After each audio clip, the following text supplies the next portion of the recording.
2024, the last time Manchester United won 4 Premier League games in a row.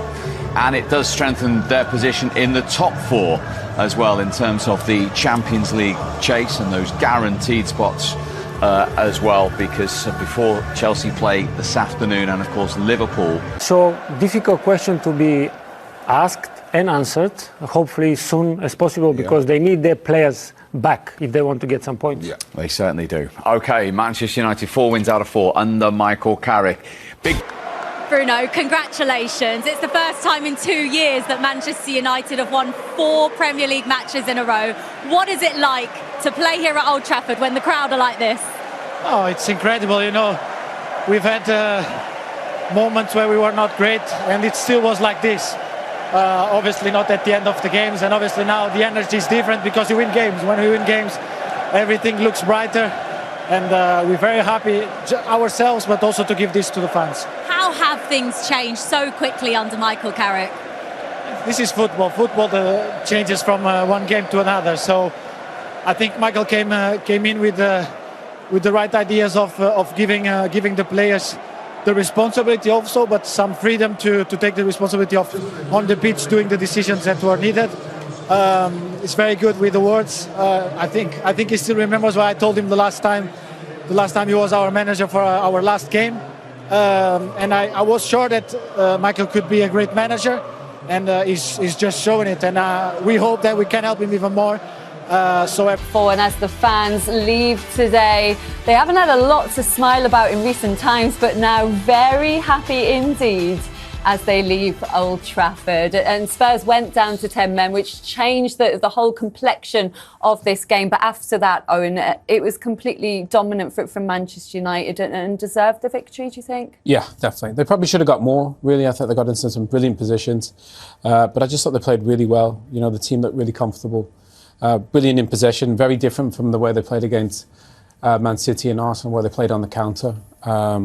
Defended really well. Today we saw something a little bit different. Again, I thought the midfield 3 just ran the game, controlled it, passed the ball beautifully, and in decisive moments they were there. That second goal from Bruno, I mean, the first goal, the set piece, was amazing, but the second one, the finish and improvisation from Bruno is I mean, let's be honest, 200 goal involvements is ridiculous. The PlayStation numbers. Yeah, he's been absolutely phenomenal, hasn't he? And cemented that position in the top 4. You certain now, Joe, that they will qualify for the Champions League? No, I'm never going to be certain. You never know what's going on at this club at the moment. You know, it's brilliant and they're doing well. And 4 games, 4 wins, excellent for Michael Carrick. But there's still plenty to go towards the end of the season. Well, you spoke about that Mbeumo goal. Let's have a look, because it was one very much made on the training ground. Owen, what did you like about it? Everything, the execution. I mean, first of all, Michael Carrick gave Johnny Evans a shout out. It was his idea. Look where Kobbie Mainoo starts, behind Vicario, gets into the space. Watch the spin and watch where Mbeumo starts. And the spin he puts on the ball without even looking. Normally that could lead to a counter-attack. But the quality and the execution from all 3 players is brilliant. Gives Vicario not a chance. And I think I like about it as well, he passes it into the goal. He doesn't try and he doesn't try and smash it. You see Carrick there looking up at the bench saying, "Well done, Johnny." I mean, what's a brilliant set piece, but again, execution by the players was perfect. What have you made of the impacts of Mbeumo since he signed for Manchester United? He's looked good. He's really built into the role. You know, he's scored important goals. At the moment, he looks like he's in a team that's very comfortable in and around him.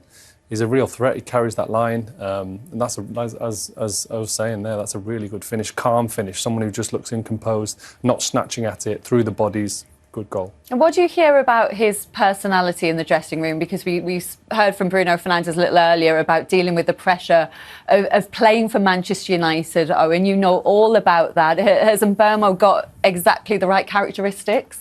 Do you know what I like? It's probably going to sound ridiculous. I like that he doesn't overly celebrate when he scores. He looks like he believes himself. He should do it all the time. And I think that's kind of the... Just a little dance. Yeah, no, but do you know what I mean? I think he just looks...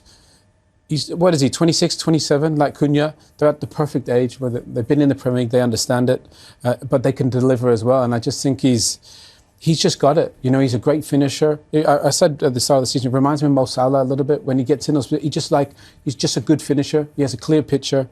He doesn't get too up. He doesn't get too down. And I think that's a brilliant attribute to have when you're playing for a big club. Yeah, they're top scorer with 10 goals in all competitions now. And we've got to look at this Bruno Fernandes finish. Guys, did he mean it? Oh, undoubtedly. Someone like a Bruno Fernandes, you've got to realise that ball skipping up in front, you've got to almost ride it, get above it as much as you can. And I think if you do go with your foot, there's less area for you to contact with. It's a brilliant goal. It's an instinctive goal, no doubt about it, but he just knows he's got to get on top of it as that ball skids through. It's a top goal. I reckon that's one of his favourite goals he's ever scored. Because technically, do you know how hard that is to finish that with the outside of your leg and he meant it?